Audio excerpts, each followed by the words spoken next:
ভিডিওর শুরুতেই বলে দিই তোমাদেরকে, ভিডিওটা আমার অনেকটা দিতে লেট হয়ে গেল। এটা ছিল মাদার্স ডে উপলক্ষে ছোট একটা সারপ্রাইজ দিলাম মাকে। মা তো অনেক খুশি হলো আর আমাকে ব্লেসিং দিয়েই গেল। তারপরে মা এখানে কিন্তু দিদার জন্য কিছু সারপ্রাইজ এনেছিল, সেটা এবার দেখা যাক কী আনছে। ও মা, এখানে তো অনেক কিছু রয়েছে। এবার দিদা কিন্তু এগুলো অনেকটা ইমোশনাল হয়ে গেছিলো, দুজনে মিলেই কান্নাকাটি করছিল। তো আজকের ভিডিওটা এইভাবে আমি ছোটোখাটোভাবে সকালে একটু সেলিব্রেট করলাম।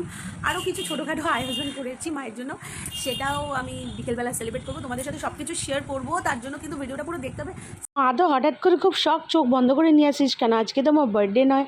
তারপরে একটু বোর ফিল করছিল, তারপরে চোখ খুলতে বললাম, দেখলো কেক রয়েছে, এদিকে কেক রাখা, কেক কাটিং হচ্ছিল।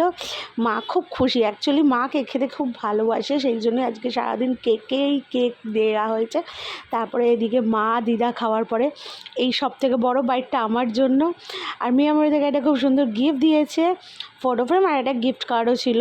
তো কেক কাটিং পর্ব শেষ হয়ে গেল, তারপর মাকে একটা ছোট্ট গিফট দিলাম আমার তরফ থেকে, সেটা হচ্ছে মাকে ড্রেস দিলাম একটা, যেটা পেয়ে মা আরও বিশাল খুশি হয়ে গেছিলো।